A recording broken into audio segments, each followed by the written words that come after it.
Hi, this is कोमल चौधरी और GS 365 के history foundation के एक नए सेगमेंट में नए सेशन में आपका हार्दिक स्वागत है। मेरा नाम है कोमल चौधरी और आज का सेशन हम स्टार्ट करेंगे बिना देरी करते हुए। आज का हमारा टॉपिक है कि महाजनपदों का उदय हम कर चुके हैं पूरा। अभी तक हम कई सेशंस के माध्यम से एंशियंट हिस्ट्री का बहुत सारा पार्ट कवर कर चुके हैं, जिसमें हमने मेजर पार्ट कवर किया है मानव विकास, ठीक, हड़प्पा सभ्यता, वैदिक सभ्यता, ये बहुत सारी चीज़ें हम कवर कर चुके हैं। यहाँ तक कि हम 6वीं सदी के जो महाजनपदों का उदय है वह भी कवर कर चुके हैं।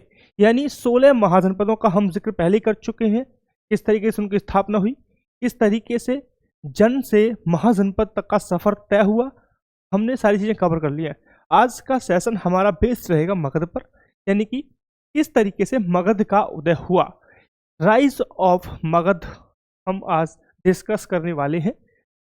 बट उससे पहले हम कुछ चीज़ें ऐसी हैं जो हम पुरानी क्लास को रिवाइज करते हुए चलेंगे, ताकि आप कनेक्ट कर पाएँ। जिन बच्चों ने प्रीवियस सेशन हमारे नहीं देखे हैं तो उनके लिए इजी हो जाए, इजी टू अंडरस्टैंड हो जाए, कि वह एकदम बोरियत फील ना करें जब इलेक्शन लें। तो पहले हम बेसिक इन्फॉर्मेशन की बात करेंगे। बेसिक इन्फॉर्मेशन यानी किस तरीके से महाजनपदों का उदय हुआ। तो जब इनिशियली कॉन्सेप्ट हमने पढ़ते हैं तो पहले कॉन्सेप्ट आता है कबीले का, जिसे हम बोलते हैं जन। ठीक है, जन से बनता है जनपद। जनपद एक उत्तर वैदिक काल का कॉन्सेप्ट है, और वहां से आगे बढ़ के जब जनपद बड़े स्तर पर फैलाव होंगे, बड़े राज्य को कवर करेंगे, बड़े स्थान को कवर करेंगे, विस्तृत क्षेत्र को कवर करेंगे, तो वो बन जाता है महाजनपद। ठीक है जी, महाजनपद से हम चलेंगे। यह महाजनपद 16 महाजनपद का कॉन्सेप्ट मिलता है हमें। दो प्रकार के जो विशेष हमारे पास ग्रंथ हैं, जो बौद्ध ग्रंथ हैं, एक हमारे पास जैन ग्रंथ है उस समय के। जिन दोनों ही ग्रंथों में महाजनपदों का उल्लेख किया गया है। ठीक है, तो उत्तर वैदिक काल में जब हम बात कर रहे हैं, जब कबीले का कॉन्सेप्ट चलता था, कबीलियाई राज्यों के स्थान पर क्षेत्रीय राज्यों की स्थापना हुई। ठीक है, और वह 6वीं शताब्दी आता है तो एक पूर्ण राज्य का दर्जा प्राप्त कर लेते हैं। राइट, फिर हम अलग अलग ग्रंथों में हमने देखा कि जब वह राज्य, जब वह जनपद बड़े स्थानों को, बड़े क्षेत्र को, विस्तृत क्षेत्र को कवर करेगा तो क्या होगा, उसे हम महाजनपद कहेंगे। राइट, तो महाजनपद का कॉन्सेप्ट 6वीं शताब्दी ईसा पूर्व में आया, जहां हमने देखा कि जो एक जैन ग्रंथ है जिसे हम बोलते हैं भगवती सूत्र, क्या बोलेंगे, एक जैन ग्रंथ है भगवती सूत्र। क्या है जी, एक जैन ग्रंथ है भगवती सूत्र, जो 16 महाजनपदों का जिक्र करता है। कितने जनपदों का जिक्र करेगा जी, 16 महाजनपदों के जिक्र कर रहा है। वहीं बौद्ध धर्म का एक ग्रंथ है, बौद्ध धर्म का एक ग्रंथ है अगुंतर निकाय। क्या जी, अगुंतर निकाय। अगुंतर निकाय भी 16 महाजनपदों का जिक्र करता है। हालांकि मैं बात करूं, दोनों की जो सूची है, दोनों की जो कैसे कह सकते हैं नंबरिंग है, जो 16 है, 16 इनके 16 राज्य अलग हैं, इनके 16 राज्य अलग हैं। 6 राज्य हैं जो कॉमन रूप से पाए जाते हैं। यानी हम ये कह सकते हैं कि दोनों ही ग्रंथों ने 16 राज्यों का उल्लेख किया है, परंतु दोनों की जो श्रेणी है, दोनों की जो सूची है, वह अलग अलग है। लेकिन उनमें कुछ कॉमन भी हैं। 6 ऐसे महाजनपद हैं जो कॉमन हैं। जब हम बात करें अंग, मगध, वत्स, वज्जी, काशी और कौशल, 6 ये ऐसे महाजनपद हैं जो दोनों ही ग्रंथों में पाए गए हैं, दोनों ही ग्रंथों की सूचियों में मैच करते हैं। यहाँ तक क्लियर है? ठीक है, तो ये हम जिक्र कर रहे हैं बेसिक्स का, कि जब हम बात कर रहे हैं महाजनपद, तो आपको पता होनी चाहिए कि हम किन जनपदों की बात कर रहे हैं, उनका विकास किस तरीके से हुआ था। राइट, क्लियर पॉइंट है? थोड़ा और बढ़ेंगे आगे तो अगुंतर निकाय एक चीज का और जिक्र करता है। अगुंतर निकाय 2 प्रकार के राज्यों का जिक्र करता है। 2 प्रकार का कॉन्सेप्ट यहाँ पे चलता है। कौन कौन सा? एक तो बात करता है यह राजतंत्र की। किसकी बात करेगा? राजतंत्र की बात करता है। एक बात करेगा गणतंत्र। यानी कि अगुंतर निकाय के अनुसार हम ये कह सकते हैं कि 6वीं शताब्दी ईसा पूर्व में 2 प्रकार के राज्य पाए जाते थे। एक था राजतंत्र आधारित, एक था गणतंत्र आधारित। राजतंत्र क्या होता है? वैसी व्यवस्था जिसमें शासन राजा के द्वारा किया जाता है, उसे बोलते हैं राजतंत्र। लेकिन ऐसी व्यवस्था जिसमें राज्य, जिसमें शासन गण या संघ के माध्यम से किया जाएगा, उसे बोलेंगे हम गणतंत्र। यानी कि इसमें शासक कौन कर रहा है? चुना हुआ एक वर्ग, चुना हुआ एक संघ, चुना गया एक संघ, संघ के माध्यम से, संघ या कहेंगे हम गण, ठीक है। यानी कि इसमें शासन करने वाला व्यक्ति एक से अधिक होगा, ठीक है। इसमें शासन करने वाला व्यक्ति एक से अधिक होगा। वही राजतंत्र की बात करें तो राजतंत्र में सिर्फ एक राजा हुआ करता था। यानी शासक कौन करेगा? राजा करेगा शासन। यहां तक क्लियर है? यहां तक क्लियर है? बोलो, यहां तक क्लियर तो बताइए। मत मेरे पास कट गया ऊपर का।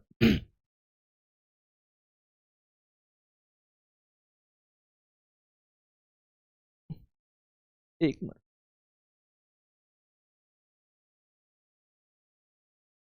ठीक है, क्लियर यहां तक? तो शासन कौन कर रहा है? राजा कर रहा था, और यहाँ पे गण कर रहा था। यानी कि जब हम बात कर रहे हैं गणतंत्र, गणतंत्र एक वैसी व्यवस्था है जिसमें चुने हुए लोगों द्वारा, यानी कि एक से अधिक व्यक्ति के द्वारा शासन होता था, और हर व्यक्ति को राजा की उपाधि दी जाती थी। हर व्यक्ति को राजा कहा जाता था जी, और एक से अधिक व्यक्ति शासन करते थे। क्लियर पॉइंट हद तक? कोई दिक्कत?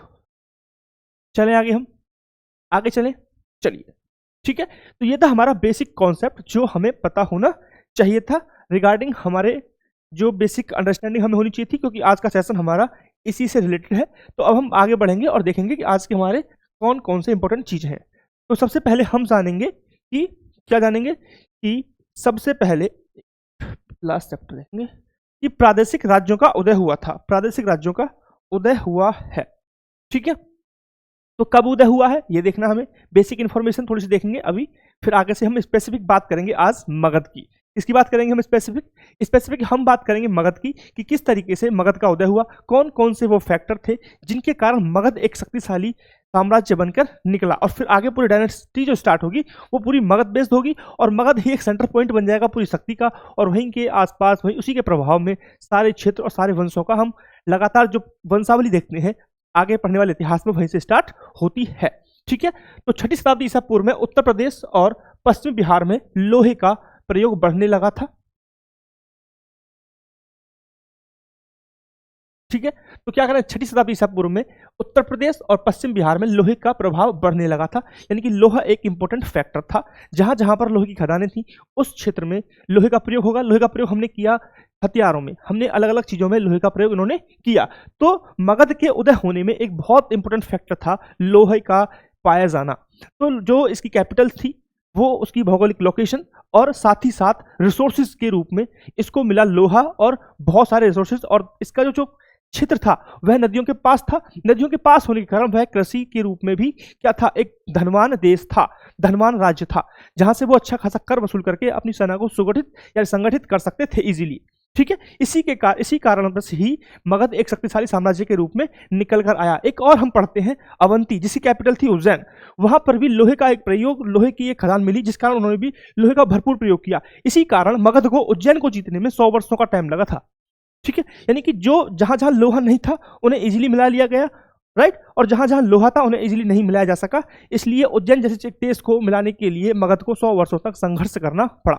तो आज हम पहले पढ़ेंगे जो मेन राज्य थे उनको हम दोबारा से कर लेंगे जिनके साथ मगध का संघर्ष रहा था, ठीक है। फिर पढ़ेंगे हम मगध की वंशावली, राइट। फिर पढ़ेंगे मगध का हमें कहां कहां से स्रोत के रूप में, अंतिम रूप में हमें मगध कहां पर मिलता है। यानी कि इनिशियली फॉर्म में वेदों में क्या जिक्र था, हमारे वेदों में जिक्र था या नहीं था, हम डिस्कस करेंगे बहुत ही डिटेल में। आई डैम श्योर कि अगर आप ये लेक्चर लेते हैं तो आपको कहीं और से कोई भी रिसोर्स कैरी करने का या रेफर करने का रिक्वायरमेंट नहीं लगेगा, राइट। बड़े क्षेत्रीय राज्यों के गठन के लिए परिस्थितियां पैदा की। इस अवधि के दौरान छोटे राज्यों और कुलों के संघों को विजय के माध्यम से एक साम्राज्य बनाने के लिए विलय कर दिया गया। ये हमने बात की कि पहले छोटे छोटे राज्य हुआ करते थे और उनको मिला करके एक विस्तारित रूप लेकर के एक महाजनपद का रूप क्या कर लिया, ले लिया गया, और ऐसे 16 महाजनपदों का उदय हुआ। उन 16 में से आज हम जिक्र कर रहे हैं मगध का, ठीक है।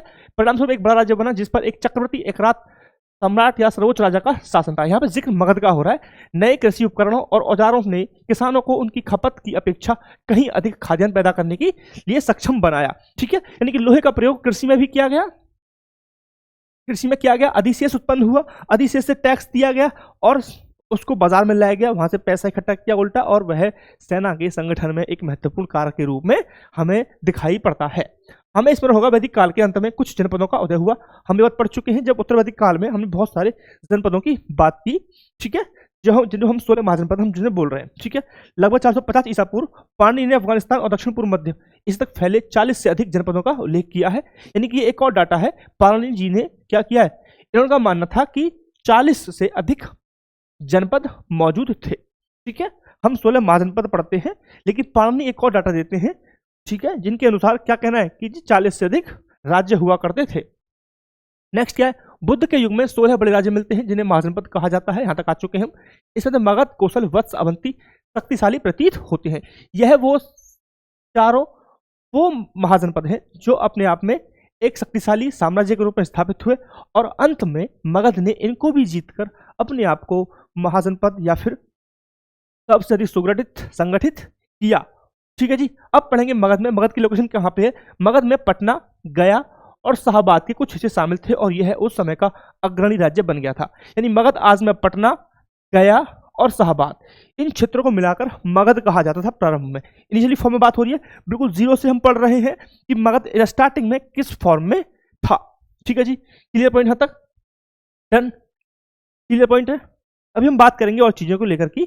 अभी हम सिर्फ एक बेसिक अंडरस्टैंडिंग में लाना चाह रहा हूं कि जो हमारे हम महाजनपदों को पढ़ने वाले हैं उनके बारे में आपको बेसिक अंडरस्टैंडिंग एटलीस्ट हो, ठीक है। आज के हमारे मेन टॉपिक मगध, कौशल, वत्स और अवंती है। हम पढ़ेंगे मगध को लेकर, ठीक है जी। मगध ने इन सबको मिलाकर के अपने आप को सुदृढ़ किया, वो एक अल्टीमेट पावर के रूप में बना, ठीक है जी।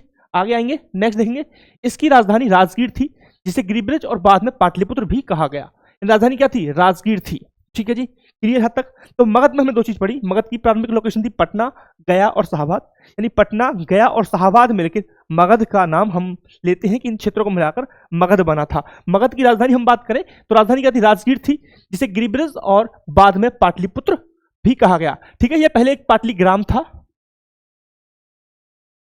यह पाटली ग्राम था, बाद में इसका नाम बदलकर पाटलिपुत्र किया गया था, ठीक है। क्लियर पॉइंट है। अब आएंगे हम कौशल को लेकर।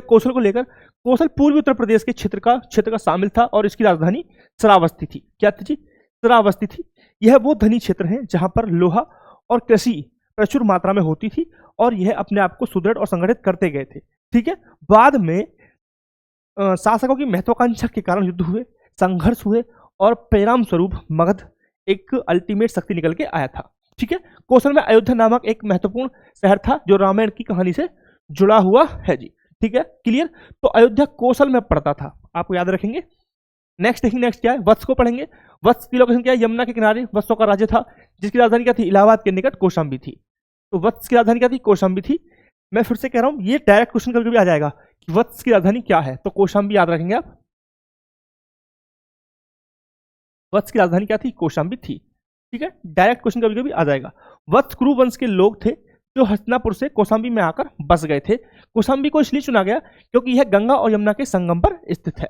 तो प्रारंभ में ऐसा नहीं था कि ऐसे कैपिटल बना दिए जाते थे। प्रारंभ में लोकेशन बहुत ज्यादा इंपॉर्टेंट हमेशा होती है, ठीक है जी। तो गंगा और यमुना के निकट इसलिए बसाया गया। पहली चीज कि नदियों के पास है तो कृषि क्षेत्र के लिए भूमि उपलब्ध होगी, उर्वर भूमि, यानी कि उपजाऊ भूमि की उपलब्धता रहेगी, नंबर 1 पॉइंट। दूसरा कि जो जब किसी क्षेत्र को जल से घेरा जाता है तो वह एक जलीय दुर्ग की तरह काम करता है, यानी कि इसको भेदना भी आसान नहीं था। इस उद्देश्य के साथ इसने अपनी राजधानी कौशाम्बी को बनाया था, ठीक है जी। कौशाम्बी क्या थी? गंगा और यमुना के संगम पर स्थित थी। अब बात करेंगे अवंती। अवंती मालवा और मध्य प्रदेश के निकटवर्ती भागों में अवंती राज्य स्थित था जी। क्लियर पॉइंट तक? यह दो भागों में विभाजित था। उत्तरी भाग की राजधानी उज्जैन थी और दक्षिणी भाग की राजधानी महिष्मती थी। तो महिष्मती इसकी कैपिटल थी दक्षिण भाग की, यानी दो भागों में था ये। उत्तरी भाग की क्या थी? उज्जैन और महिष्मती। क्लियर? डन यहां तक? कोई दिक्कत? तो ये हमने बेसिक अंडरस्टैंडिंग ली अपने एक मगध को लेकर और उसके आसपास के क्षेत्र को लेकर। तो अब हम बात करेंगे मगध और मगध पर एक वंश को लेकर, ठीक है। यहां से हम वंशावली को पढ़ने की कोशिश करेंगे कि क्या वंशावली थी। डन? क्लियर पॉइंट यहां तक? तो टोटल जब हम बात करते हैं मगध को लेकर के, तो मगध के जब वंशों को पढ़ेंगे आप, तो मगध में मेनली सबसे पहले आता है हर्यक वंश। हर्यक वंश आएगा, फिर आएगा शिशुनाग वंश। आप शिशुनाग वंश पढ़ेंगे आज। फिर नेक्स्ट पढ़ेंगे आप नंद वंश। Clear point. आप आज 3 वंशों को पढ़ने वाले हैं। सबसे पहले 1 मिनट, ठीक है, वाइट से लिखना पड़ेगा तब साफ दिखेगा, ठीक है। तो सबसे पहले आप पढ़ेंगे हर्यक वंश। हर्यक वंश के संस्थापक थे बिंबिसार। क्या थे जी? हर्यक वंश के संस्थापक थे बिंबिसार, यह संस्थापक थे, ठीक। इनके बाद अजातशत्रु,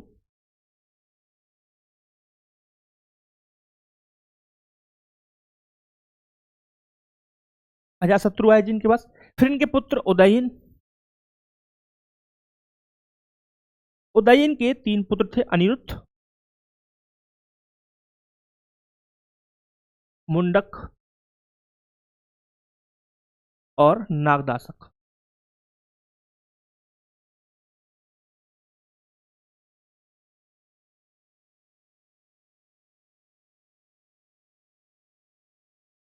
ठीक है साहब, क्लियर, यहां तक कोई दिक्कत? तो यह हमारे, ठीक है। तो नागदासक जो थे वो अंतिम शासक थे हर्यक वंश के। तो यह हर्यक वंश के अंतिम शासक थे।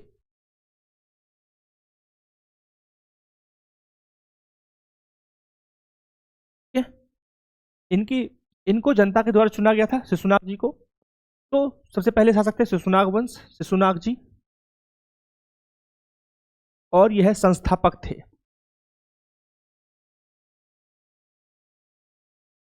ठीक है जी, सबसे पहले किसको चुना गया? शिशुनाग जी को चुना गया, और यह संस्थापक थे। है ना क्लियर कोई? ठीक है। अंतिम शासक नागदासक जी थे। नागदासक जी के बाद शिशुनाग वंश आया। इन्होंने जनता के माध्यम से इनको चुना गया। जनता ने इनको उतार के फेंक दिया क्योंकि अयोग्य थे, अक्षम थे, अदूरदर्शी थे, सारे बुराई इनमें थी, ये समझ लीजिए आप। ठीक है। तो शिशुनाग जी को आए, संस्थापक थे ये, और इनका उत्तराधिकारी तो कौन था? कालाशोक। कालाशोक, जिसे कहीं कहीं आपको दिखेगा इसका नाम काकवण, कहीं कहीं इनका नाम काकवण दिखेगा। क्या दिखेगा जी? कहीं कहीं इनका नाम काकवण दिखेगा। ठीक है, क्लियर। एक चीज और समझ लीजिए कि जो बिंबिसार जी हैं, एक मिनट देना मेरे को, है ना।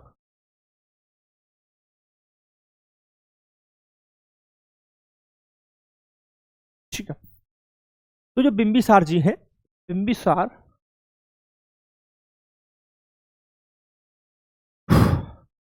तो बिंबिसार संस्थापक थे यहाँ पे शिशुनाग जी संस्थापक हो गए। फिर लास्ट में इनकी जो अंतिम शासक कौन था इसका? अंतिम शासक कौन था नागवंश का? नंदीवर्धन। क्या नाम है जी? नंदीवर्धन।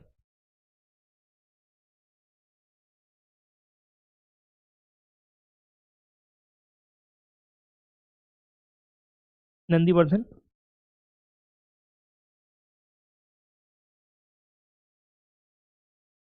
अंतिम शासक था। ठीक है। फिर आगे स्टार्ट होता है नंदवंश। महापदम नंद संस्थापक थे।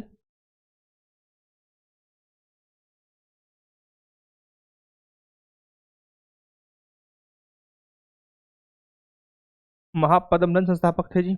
फिर क्या हुआ?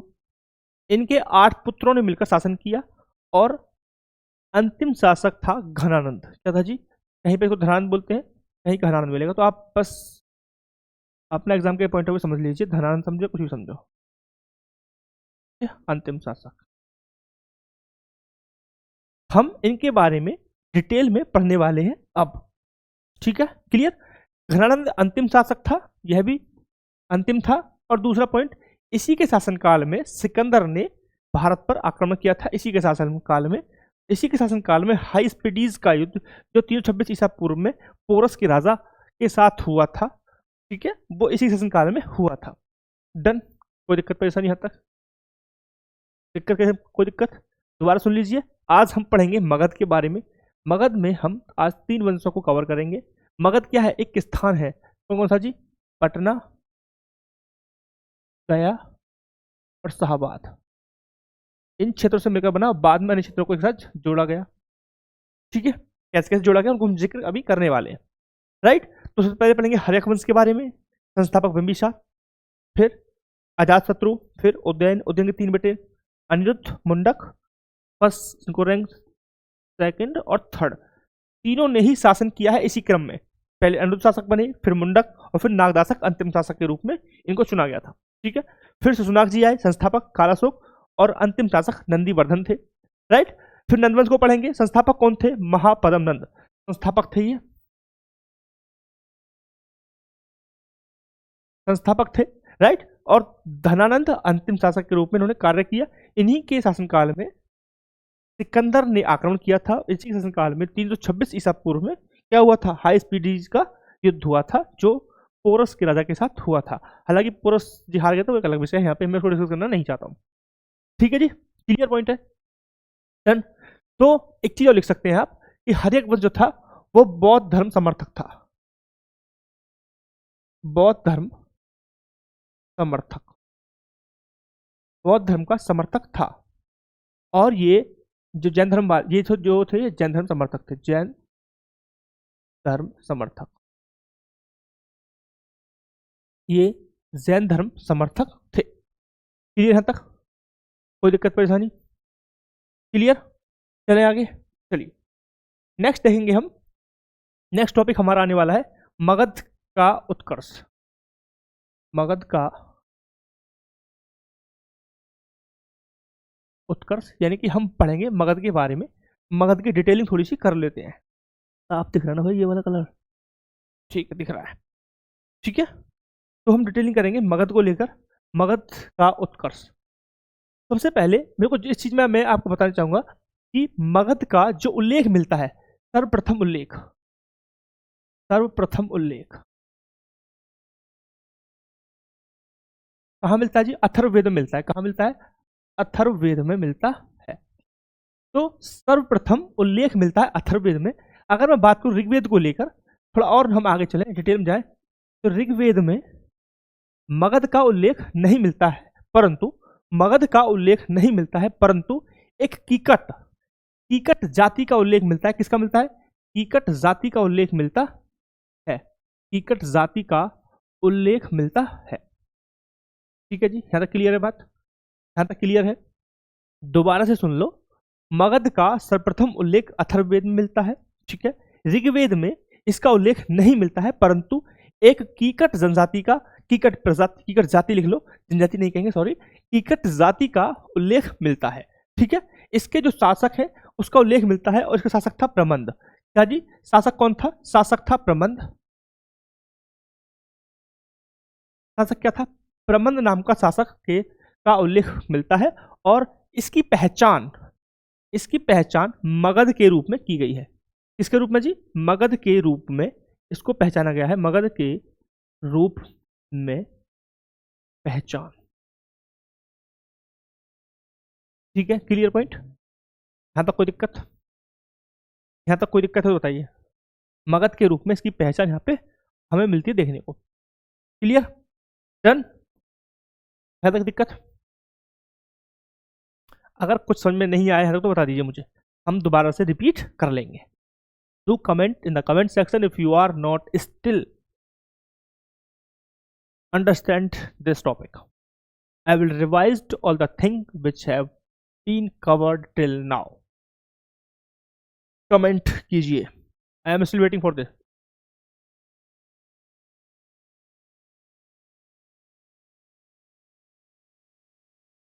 चलो ठीक है जी, अब आइए नेक्स्ट पॉइंट पर। हमारे और भी अभिलेख हैं। महाभारत हो गया,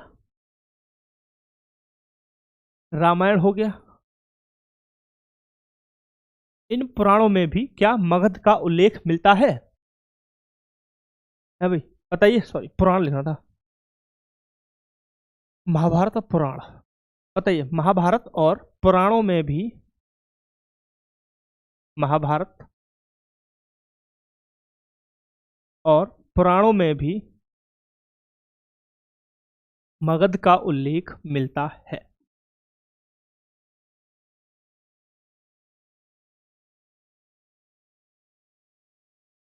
ठीक है, क्लियर पॉइंट?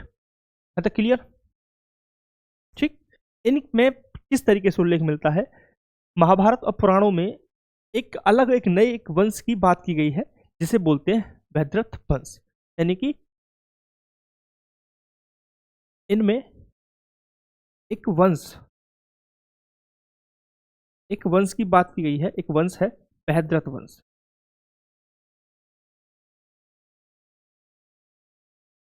बृहद्रथ वंश की बात की गई है इन पुराणों और महाभारत में, ठीक है, जिसका ये माना जाता है कि यह कौन थे? यह जरासंध के पिता थे। कौन थे बेटा जी? यह जरासंध।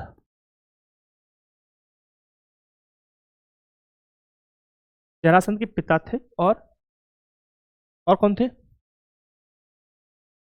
वसुचैथ, ठीक है, जरासंध के पिता और वसुचैथ के पुत्र थे और यह बृहद्रथ वंश के संस्थापक थे, ठीक है।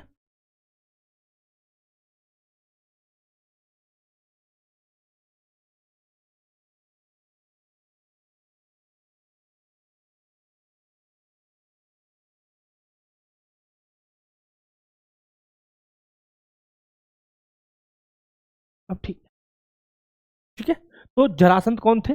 जरासंध वही है जिन्हें श्री कृष्ण के निर्देश पर, श्री कृष्ण के आदेश पर गाइडेंस में भीम के द्वारा पराजित होकर मरना पड़ा था, ठीक है। ये वही जरासंध है। क्लियर पॉइंट यहाँ तक? डन। तो जब ये बात चल रही है, बृहद्रथ वंश की बात चल रही है, तो इस समय इसकी राजधानी क्या थी? कैपिटल क्या थी जी? राजधानी क्या थी? राजधानी बहुत इंपॉर्टेंट रहेगी, क्योंकि जब जब चेंज हुई है राजधानी तो आपको पता होना चाहिए कि किसके शासक ने चेंज की है और चेंज करके क्या बनाया है, कौन सा स्टेट राजधानी बनाया है। तो राजधानी कौन थी बताओ? तो नहीं रहा हूं।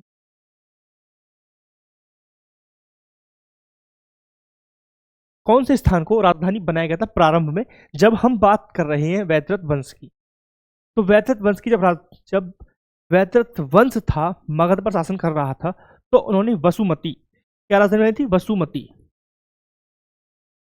वसुमती या गिरिब्रज,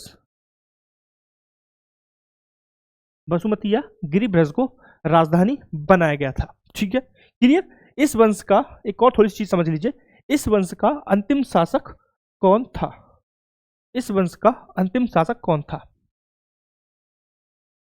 आते हैं आगे। तो भाई अंतिम शासक कौन था? अंतिम शासक आपको पता होना चाहिए हर वंश का, और संस्थापक बहुत ही बेसिक क्वेश्चन आ जाते हैं। रिपुंजय, क्या नाम था जी? क्या नाम था? रिपुंजय। अंतिम शासक कौन था? रिपुंजय अंतिम शासक था इस वंश का। क्लियर? तो यहां तक खत्म होता है हमारा एक बेसिक अंडरस्टैंडिंग, हिस्टोरिकल, बिल्कुल ये समझ लो बैकग्राउंड ऑफ दी हर्यक वंश, यानी कि यहां से स्टार्ट होगा अब हर्यक वंश। हमने जिक्र कर लिया हर्यक वंश से पहले क्या व्यवस्था थी, किस वंश का शासन हुआ करता था मगध पर, हम जिक्र कर चुके हैं। किस वंश का शासन हुआ करता था? वृहद्रथ वंश का शासन हुआ करता था, ठीक है।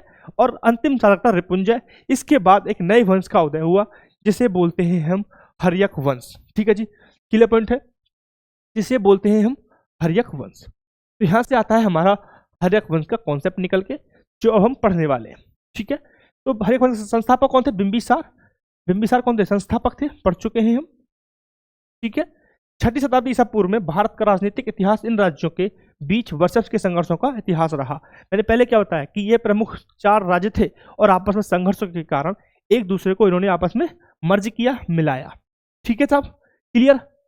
चले आगे, ठीक है। मगध बुद्ध के समकालीन हर्यक वंश में के बिंबिसार के नेतृत्व में प्रमुखता में आया। बिंबिसार भटिया नामक सरदार का पुत्र था। तो बिंबिसार किसका पुत्र था? भटिया नामक एक सरदार हुआ करता था, उसका पुत्र था बिंबिसार। बिंबिसार ने अंग को अधिकृत किया और इससे अपने पुत्र को अजातशत्रु के अधीन कर दिया, यानी कि बिंबिसार के शासनकाल में अंग को जीत लिया गया था और इसका जो गवर्नर बनाया गया था, गवर्नर कौन बना था? अजातशत्रु, जो क्या था? बिंबिसार का पुत्र था, ठीक है। यानी कि अंग को जीतकर पुत्र को गवर्नर बना दिया गया है। उन्होंने वैवाहिक संबंधों के माध्यम से भी अपनी स्थिति मजबूत की। उनकी 3 पत्नियां थी। एक बहुत ही अच्छा एग्जाम्पल यह है कूटनीति का, ठीक है। यानी कि इन्होंने 2 तरीके से प्रमुख रूप से शासन का विस्तार किया। बिंबिसार की हम बात करें, बिंबिसार की हम बात यहाँ पे कर रहे हैं कि हर्यक वंश का संस्थापक बिंबिसार था, उन्होंने किस तरीके से अपने शासन का विस्तार किया, ठीक है। तो सबसे पहले आप समझिए हर्यक वंश को पितृहंता वंश भी कहते हैं। पितृहंता यानी कि जब नया शासक आएगा तो वो अपने पिता की हत्या करने के बाद ही गद्दी पर बैठ रहा था, ये एक प्रोसेस सा बन गया था जिस कारण इसे पितृहंता वंश नाम से भी हम जानते हैं। ठीक है, तो जब हम बात कर रहे हैं बिंबिसार की रणनीति को लेकर, तो उन्होंने विजय यानी कि युद्धों के माध्यम से तथा वैवाहिक संबंधों के माध्यम से अपने वंश का विस्तार किया, अपने शासन का विस्तार किया। यानी कि एक तरफ युद्ध भी कर रहे थे, जैसे कि हमने एग्जांपल लिया अंग को अधिकृत किया युद्ध के माध्यम से, वहीं दूसरी तरफ हम एग्जांपल लेते हैं विवाह का। इन्होंने 3 शादियां की और शादियों का पीछे पर्पस था कि अपने क्षेत्र को सुदृढ़ करना, संगठित करना, पड़ोसी राज्यों से वैवाहिक संबंध स्थापित करना, ताकि वह युद्ध ना करे और हमारी जो युद्ध सेना है, हमारी जो रणनीति है, उसको कमजोर ना करें। ठीक है, 3 विवाह किए थे इन्होंने। आगे बढ़ते हैं। 3 विवाह। पहली पत्नी कौन थी? कौशल के राजा पुत्र, राजा की पुत्री और कौशल राजा के पुत्र और उत्तराधिकारी प्रसन्नजीत की बहन थी। तो जो कौशल राजा का नरेश था, ये नरेश थे, प्रसन्नजीत जो थे वो कौशल के नरेश थे। इनकी बहन से इन्होंने शादी कर ली, यानी कौशल को क्या कर दिया? सेटल कर दिया कौशल को। अब कौशल इनकी रणनीति में बाधा नहीं बनेगा। कौशल जब आया था दहेज में, इन्हें काशी इन्होंने गांव दिया था, एक काशी गांव था जो इसे इन्हें दहेज में दिया गया था और इसका 1 लाख रुपए की इनकम होती थी इससे।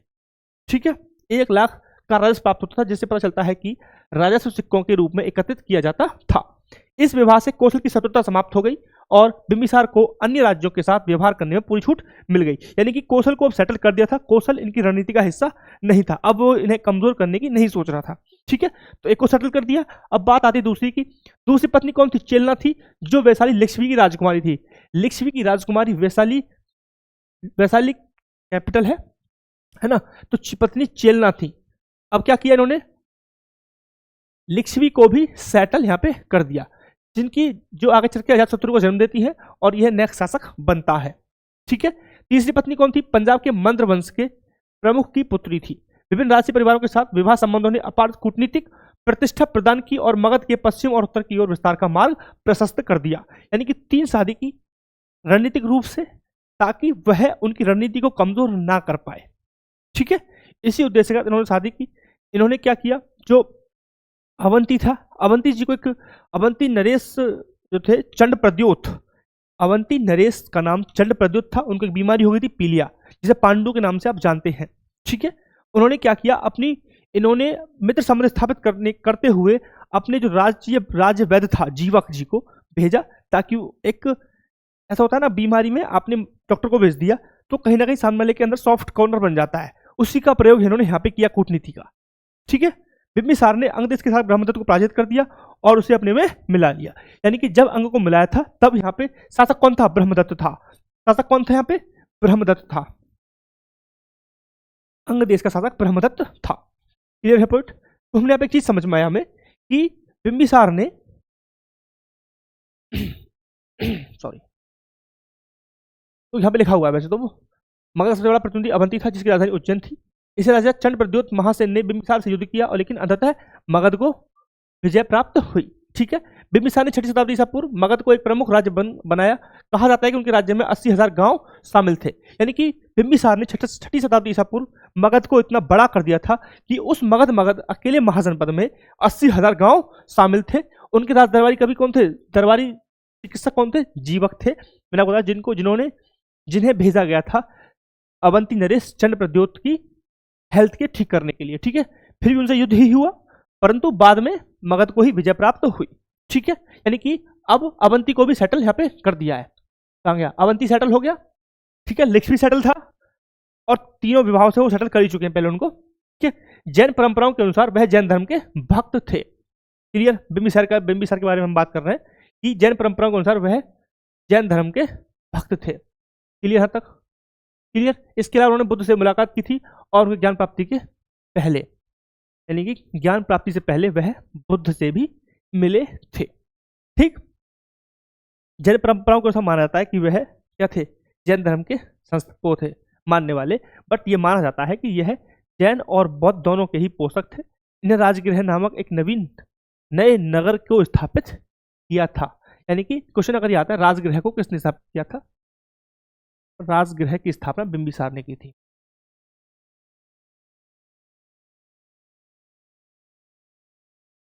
Clear point? नेक्स्ट हमारा है अजातशत्रु। अजातशत्रु की हम बात करेंगे। सॉरी, इनका नाम था कुणिक, इन्हें एक नए नाम जानते हैं कुणिक, और बिंबिसार को जानते हैं छेड़िक, लिख लीजिए छेड़िक, इन्हें छिड़िक के नाम से जानते हैं, छिड़िक नाम है इनका दूसरा, छिड़िक नाम है दूसरा, ठीक है। इन्हें कुणिक नाम से जानते हैं। शासनकाल की बात करें 492 से 492 से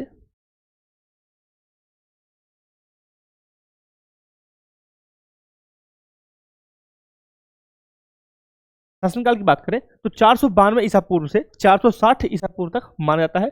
बौद्ध इतिहास के अनुसार बिंबिसार ने 544 से 492 ईसा पूर्व तक शासन किया और 52 वर्षों तक इन्होंने शासन किया। उनके बाद उनके पुत्र अजातशत्रु ने 492 ईसा पूर्व से 460 ईसा पूर्व तक शासन संभाला, ठीक है। और वैसी बात है, पितृहंता वंश है तो क्या होगा, पिता की हत्या करने के बाद यह गद्दी पर बैठे।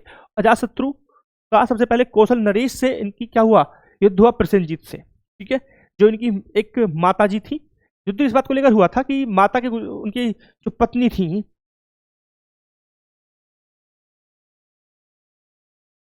एक मिनट दिखाता हूं मैं, जो प्रसेनजीत है इनकी जो बहन थी, उनकी मृत्यु होने के बाद उन्होंने काशी को वापस ले लिया था जो उन्होंने दहेज में दिया था।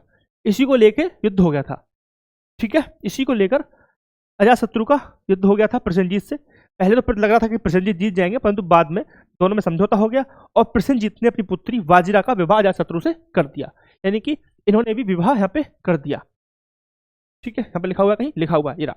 चलो, अजातशत्रु ने अपने पिता की कैद कर लिया और स्वयं सिंहासन पर बैठ गया। अपने पूरे शासनकाल में उन्होंने विस्तार की आक्रामक नीति अपनाई, वो सब यहाँ पे लिखा हुआ है, ठीक है, क्लियर। कौशल राजा नरेश अपनी पुत्री बेटी का विवाह अजातशत्रु से करके शांति करने के लिए क्या हुआ, मजबूर होना पड़ा, और बेटी का नाम था वाजिरा, वाजिरा, वाजिरा।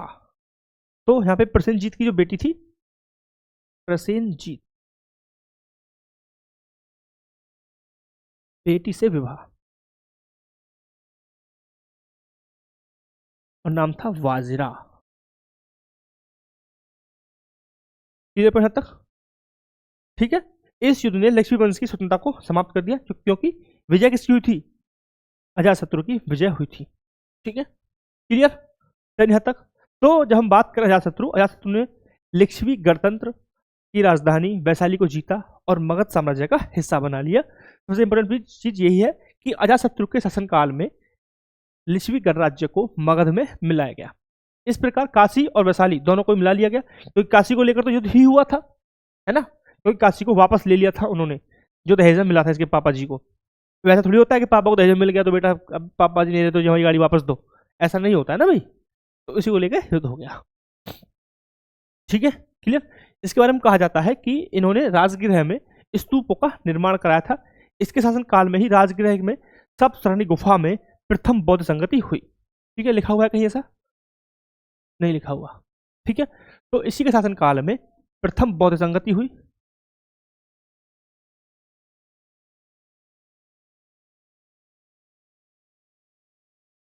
प्रथम बौद्ध संगति हुई,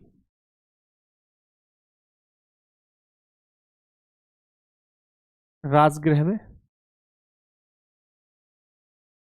ठीक है। इसकी अजातशत्रु के शासनकाल में ही प्रथम बौद्ध संगति हुई राजगृह में, ठीक है, और सप्तशृंगी गुफा में हुई थी समिति, ठीक है, क्लियर पॉइंट। इसकी हत्या भी इसके पुत्र ने कर दी और खुद गद्दी पर बैठ गए।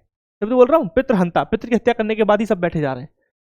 चाहे या तो जैन थे या बौद्ध, दोनों ही ग्रंथों में संबंधित धर्मों का अनुयायी बताया गया है, यानी कि हम ये कह सकते हैं कि इन्हें भी दोनों धर्मों का पोषक बताया जाता है। यानी कि हम ये कह सकते हैं कि अजातशत्रु बौद्ध और जैन धर्म दोनों का ही पालन करते थे, ठीक है, क्लियर है पॉइंट यहाँ तक, डन डन यहाँ तक। चले आगे। तो भाई अजातशत्रु बहुत सक्सीड बाय दी उदयन, यानी कि उदयन क्या कर दिया, उदयन से गद्दी पर यहाँ पर बैठ चुके हैं। और शासनकाल क्या है, 460 ईसा पूर्व से 444 BC before Christ, clear point यहाँ तक। कोई दिक्कत, ऐसा कुछ जो समझ में नहीं आया हो अभी तक? फिर हम आगे बढ़ेंगे, उदयन को करेंगे, फिर हम आगे बढ़ेंगे, उदयन को करेंगे, अगर अभी तक समझ में आ चुका है सब तो डन। चलिए नेक्स्ट हमारा शासक है उदयन। उदयन यानी कि इनका एक दूसरा नाम है उदयभद्र। क्या नाम है जी इनका? दूसरा नाम लिख लीजिए उदयभद्र। तो कहीं कहीं आपको उदयभद्र लिखेगा तो परेशान नहीं होना है, उदयभद्र यानी कि उदयन की बात हो रही है। इन्होंने अपने पिता अजातशत्रु की हत्या करके खुद गद्दी पर ये बैठ गए। उदयन ने दो नदियों सोन और गंगा के संगम पर पाटलिपुत्र शहर की नींव रखी, ठीक है। अब जब शहर की नींव रख दी तो क्या करेंगे, क्यों नींव रखी थी, क्योंकि उन्होंने कैपिटल को शिफ्ट कर लिया था। यानी कि पहले जो राजगृह कैपिटल थी, राजगृह से पाटलिपुत्र राजधानी को शिफ्ट कर दिया। राजगृह से पाटलिपुत्र राजधानी शिफ्ट हो गई थी, ठीक है। यानी कि राजधानी क्या कर दिया, राजगृह से पाटलिपुत्र में शिफ्ट कर दी उन्होंने। क्लियर। उदयन के बाद इनके तीनों पुत्र हमने लिखवाए थे, अनिरुद्ध, मुंडक, नागदासक, क्रमवार तरीके से शासक बने, ठीक है। Clear point. पुराणों और कथा की माने तो नागदासक का नाम कहीं कहीं आपको मिलता है। बाद में जनता ने पितृहंता वंश को हटा करके एक नए वंश की नींव रखी, जिसे हम बोलते हैं शिशुनाग वंश। क्लियर पॉइंट यहां तक, कोई दिक्कत परेशानी? डन, चले आगे। हाँ जी, दिक्कत परेशानी कोई नहीं ना? तो दो चीज मैंने यहाँ पे आपको बताई। उदयन क्यों फेमस हुआ, उदयन ने राजधानी को ट्रांसफर किया राजगृह से पाटलिपुत्र, ठीक है जी। क्लियर पॉइंट है ना। दूसरी चीज सुन लीजिए, पाटलिपुत्र को कहीं कहीं आपको मिलेगा कुसुमपुर, तो कहीं कहीं कुसुमपुर मिले तो समझ लेना यही बात हो रही है पाटलिपुत्र की, ठीक है। तो पाटलिपुत्र और कुसुमपुर एक ही बात है, एक ही नाम है दोनों, ठीक है। नागदासक का मैंने बताया, कहीं कहीं नागदासक को आपको नाम मिलेगा नागदासक की जगह दर्शक। तो अंतिम हरेक वंश के शासक कौन थे, नागदासक थे। और कहीं कहीं इसका दूसरा नाम मिलेगा दर्शक, इनका दूसरा नाम है दर्शक। क्या नाम है जी, दूसरा नाम क्या है, दर्शक इनका नाम मिलता है, ठीक है। लगभग 400 के ईसा पूर्व में एक लोकतांत्रिक विद्रोह के बाद सिंहासन पर बैठे थे शिशुनाग जी, ठीक है। मैंने आपको क्या बताया, बताया ना कि पितृहंता वंश को जनता ने उतारकर एक नए वंश को, एक नए, उनका ही एक अमात्य हुआ करता था, एक अधिकारी हुआ करता था शिशुनाग, उसको राजा बना दिया था। और वहीं से नींव पड़ी शिशुनाग वंश की, ठीक है। जब हम बात करें शिशुनाग वंश, तो शिशुनाग वंश के संस्थापक कौन थे, शिशुनाग जी थे। शिशुनाग राजवंश के संस्थापक थे, शिशुनाग जी शिशुनाग राजवंश के संस्थापक थे। क्लियर पॉइंट आता, कोई दिक्कत परेशानी?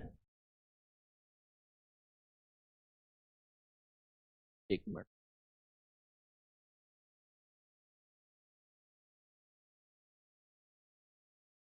क्या हो रहा है बात, क्लास रिकॉर्ड करूँ ना करूँ भाई?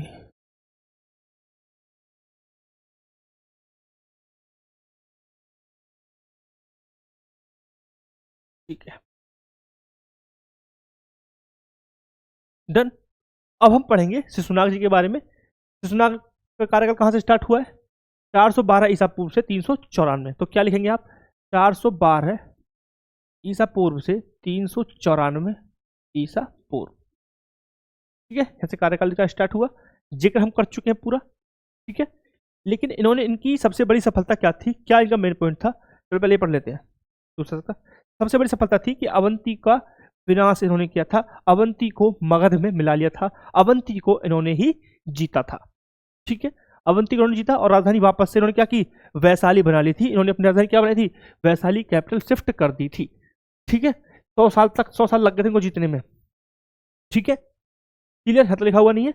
और राजधानी वैशाली ट्रांसफर कर दी थी, राजधानी वैशाली थी। मैं इसलिए बोल रहा हूँ राजधानी बार बार लिख रहा हूँ, क्योंकि राजधानी का बहुत खेल रहा है इनके शासनकाल में।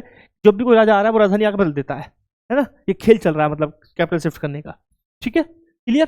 तो इनके शासनकाल में ही जो 100 सालों का संघर्ष था अवंती के साथ मगध का, वो है समाप्त हो गया, क्योंकि शिशुनाग जी ने युद्ध करके अवंती को अपने राज्य में मिला लिया। सबसे बड़ी इंपॉर्टेंस ये थी इनके शासनकाल में, ठीक है। फिर एक नया शासक आता है कालाशोक। इनका उत्तराधिकारी कौन था, कालाशोक था, जिसने इनके शासनकाल में सेकंड बौद्ध संगति का आयोजन किया गया। सेकंड बौद्ध संगति का आयोजन इनके शासनकाल में किया गया, ठीक है। क्लियर पॉइंट है। तो जब हम बात कर रहे हैं इनका शासनकाल कब तक का था, थोड़ा कम लिखने के बारे में, शासनकाल 394 से 366 ईसा पूर्व, 394 से 366 ईसा पूर्व। और इन्होंने कैपिटल को क्या कर दिया था, शिफ्ट कर दिया था। और इनके शासनकाल में कैपिटल थी पाटलिपुत्र। क्या थी जी कैपिटल, पाटलिपुत्र। कौन सी कैपिटल हो गई थी, पाटलिपुत्र वापस से कैपिटल बन गई थी। इस समय के बाद पाटलिपुत्र ही मगध की राजधानी रही। कालाशोक के शासनकाल में ही सेकंड बौद्ध संगति का आयोजन किया गया। कालाशोक की हत्या राजधानी में घूमते हुए समीप एक व्यक्ति ने छुरा घोंप कर दी थी। इतना सिंपल था राजा को मानना उस समय पे, है ना, कि कोई घूम रहा था और चक्कू मारा, खेल खत्म, दुकान बंद, ठीक है। Clear, done.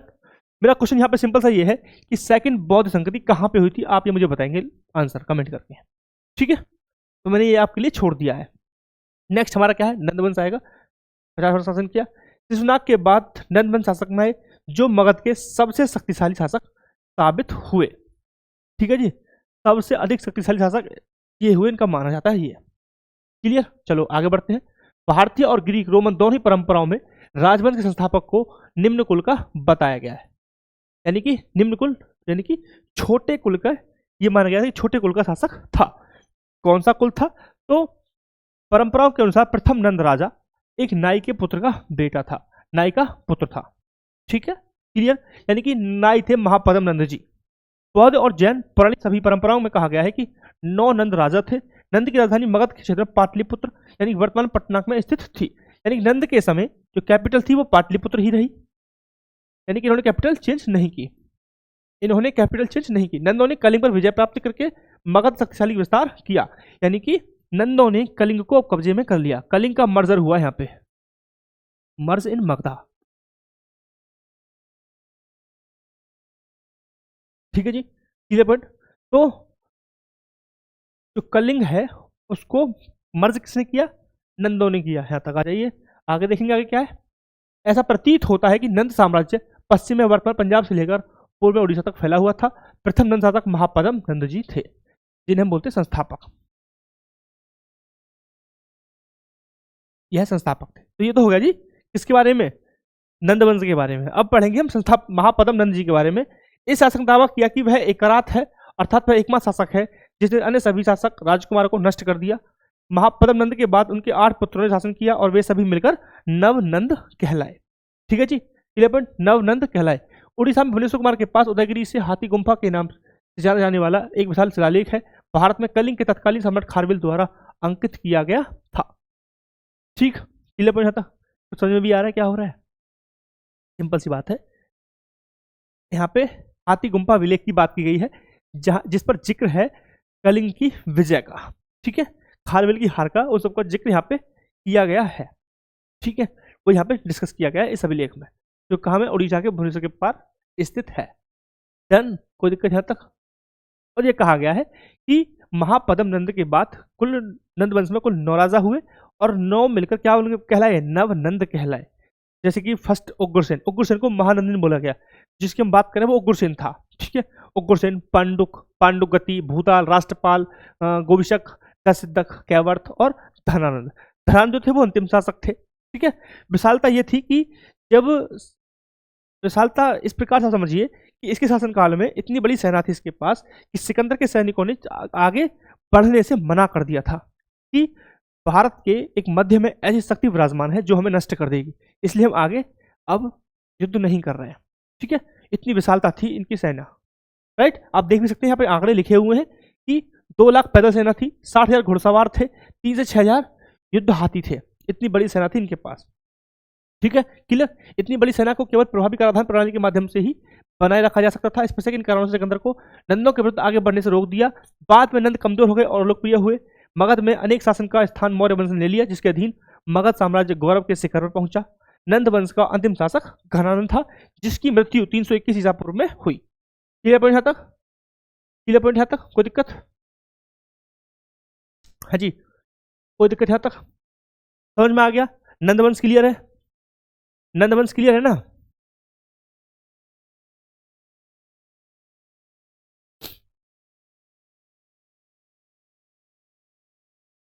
इसके बाद क्या हुआ, जो अंतिम शासक घनानंद है इसकी क्या हुई, इसकी मृत्यु हो गई। क्यों जी? क्योंकि बड़ी सेना थी। बड़ी सेना को किसके माध्यम से इकट्ठा कर सकते हैं? कर के माध्यम से। उस समय पे आय का एक प्रमुख स्रोत हुआ करता था कर, ठीक है। बिजनेस नहीं होता था, व्यापार नहीं होता था, जनता द्वारा उगाए गए सामान पर कर लगाया जाता था, जिससे सेना को संगठित किया जाता था। विशाल सेना थी, संगठन के लिए अधिक कर लगाए गए। जब अधिक कर लगाएंगे तो क्या होगा जी? जनता असंतुष्ट हो जाएगी और इसी का लाभ को उठा के क्या बन जाएगा? शासक बन जाएगा। तो इसी का लाभ उठाया चंद्रगुप्त मौर्य ने, उनकी मदद की चाणक्य जी ने, और यहाँ से स्थापित होता है मौर्य वंश। क्या होगा जी? मौर्य वंश। तो हम समझ सकते हैं कि घनानंद के समय ही सिकंदर ने आक्रमण किया था, ठीक है, पश्चिम की तरफ। बट वहां पे क्या हुआ, पोरस के साथ ही युद्ध होकर रह गया और उसकी सेना ने आगे बढ़ने से मना यहाँ पे कर दिया। क्लियर पॉइंट यहाँ तक, कोई दिक्कत? चले आगे थोड़ा थोड़ा देख लेते हैं मौर्य वंश को लेकर क्या स्थिति है। चाणक्य नाम के ब्राह्मण थे जिसका उसके द्वारा अपमान किया गया, घनानंद के द्वारा इनका अपमान कर दिया गया था, ठीक है। उसे और उन्होंने कसम खाई कि उसे उखाड़ फेंकेंगे और एक विशाल सेना तैयार की और क्या किया, चंद्रगुप्त मौर्य की सहायता की और वहां पे मौर्य साम्राज्य की स्थापना कर दी। अब पढ़ेंगे हम मगध की सफलता के कारण कि भाई मगध ही क्यों प्रमुख शक्ति बन के उभरा और कोई शक्ति क्यों नहीं बनी, ठीक है। थोड़ा स्टार्टिंग हम जिक्र हमने किया था, बट अब हम बात करेंगे स्पेसिफिक होकर के, पॉइंट टू पॉइंट बात करेंगे कि कौन कौन से पॉइंट थे जिनकी वजह से मगध ही क्यों एक शक्तिशाली शासक, शक्तिशाली महाराज, महाजनपद के रूप में निकल कर आया, जबकि और भी ऐसे प्रमुख शासक थे। चाहे हम बात कर ले स्पेशल, हम बात करें किसको, कलिंग को लेकर हम समझ सकते हैं, हम अवंती को समझ सकते हैं जहां पर, हम उज्जैन को समझ सकते हैं जहां पर 100 वर्षों तक संघर्ष चलता रहा, ठीक है। आखिरकार नंदों ने आकर उसे अपना राज्य में मिलाया। बट ऐसी कौन सी चीजें थी जिनके कारण मगध को इतनी समृद्धि मिली और इतना उत्कर्ष उसको मिला, ठीक है। तो सबसे पहले हम पढ़ेंगे इस अवधि के दौरान भारत में सबसे बड़े राज्य का गठन बिंबिसार, अजातशत्रु और महानंद जैसे कई उद्यमी और महत्वाकांक्षी शासकों का काम था। सबसे इंपॉर्टेंट चीज समझिए, जब किसी वंशावली में या किसी वंश में जब शासक महत्वाकांक्षी होता है, दूरदर्शिता उसमें होती है, तो वह कहीं ना कहीं अपने साम्राज्य का विस्तार कर ले जाता है। बट अगर शासक ही महत्वाकांक्षी ना है, शासक ही ऐसा है कि वो भोग विलास चीजों में संलिप्त है, उसे शासन में या फिर रणनीतिक रूप से कोई भी इंपॉर्टेंट चीज नहीं करता है वो, तो क्या होगा, उसका शासन कहीं ना कहीं छोटा होता चला जाएगा और कोई उसका अन्य व्यक्ति लाभ उठा करके उसको क्या करेगा, पदस्थ कर देगा, उसको हटा करके खुद सिंहासन पर बैठ जाएगा। तो बड़े साम्राज्य स्थापित करने में मुख्य रोल था कि जो शासक थे वो बहुत महत्वाकांक्षी थे, वह चाहते थे कि हमारे साम्राज्य का विस्तार हो, ठीक है। तो बहुत महत्वाकांक्षी शासक थे, जिस कारण एक बड़े साम्राज्य के रूप में मगध का क्या हुआ, विस्तार हुआ। लौह युग में मगध को एक लाभप्रद भौगोलिक स्थिति प्राप्त थी, क्योंकि यहां लोहे का सबसे बड़ा समृद्ध भंडार था। मैं पहले बात कर चुका हूं कि जो मगध की स्थिति है उसके आसपास आप देखेंगे तो लोहे की खदानें हमें देखने को मिल जाती हैं, ठीक। तो वो इसको पास एक एडवांटेज था भौगोलिक स्थिति के कारण, राइट। लोहे की खदानें पूरी मध्य प्रदेश में स्थित है, जो अवंती साम्राज्य के पास है, जिसकी राजधानी उज्जैन थी।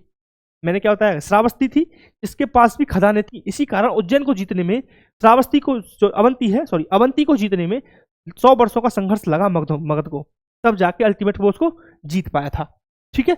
इस प्रकार मगध को अधिकार करने में लगभग 100 वर्षों का यहाँ पे टाइम लगा। यहाँ पे ये लिखा हुआ है जो मैं आपको बता रहा था। मगध की राजधानी को लेकर समझ लीजिए, राजगीर और पाटलिपुत्र का रणनीतिक स्थान था। राजगीर और पाटलिपुत्र ऐसी जगह स्थित थी जो पहाड़ियों से घिरी हुई थी। राजगीर 5 पहाड़ियों के समूह से घिरा हुआ था और इसलिए उन दिनों इसे अवैध था, यानी कि राजधानी एकदम इतनी प्रोटेक्टेड थी, चारों तरफ से घिरी हुई थी पहाड़ियों से, वो प्रोटेक्टेड थी, उनको भेद पाना क्या था, लगभग असंभव था उस समय, ठीक है। तो जब आपकी राजधानी बिल्कुल सुरक्षित है तो आप क्या कर सकते हैं कि अपनी जो सेना है उसको रणनीतिक रूप से प्रयोग कर सकते हैं, कहीं और क्षेत्रों में उनको लगा सकते हैं। आपका एक पोर्शन पहले से प्रोटेक्टेड है तो वहां की उसकी सेना हम लगा कर दूसरी जगह लगा सकते हैं। अगर यह खुले मैदान में इनकी कैपिटल होती तो क्या होता कि ये सेना का बहुत बड़ा भाग राजधानी को प्रोटेक्ट करने में लगाना पड़ता, जो कहीं ना कहीं क्या होता, रणनीति को कॉम्प्रोमाइज भी कर जाता, ठीक है। दूसरा, पाटलिपुत्र क्या था, वास्तव में एक जल दुर्ग था जो गंगा, गंडक और सोन नदी तथा घाघरा नामक चौथी नदी के संगम पर स्थित था। 3-4 नदियों के संगम पर स्थित पाटलिपुत्र, यानी पाटलिपुत्र के आसपास क्या थी, पूरी जल दुर्ग बना था, यानी कि यह पाटलिपुत्र चारों तरफ से नदियां निकल रही थी, यानी कि इसे पार करना भी लगभग असंभव था उस समय, क्लियर। तो मगध भारत का पहला साम्राज्य स्थापित करने में इस कारण सफल रहा, clear point. So this is the lecture for the day and thank you very much.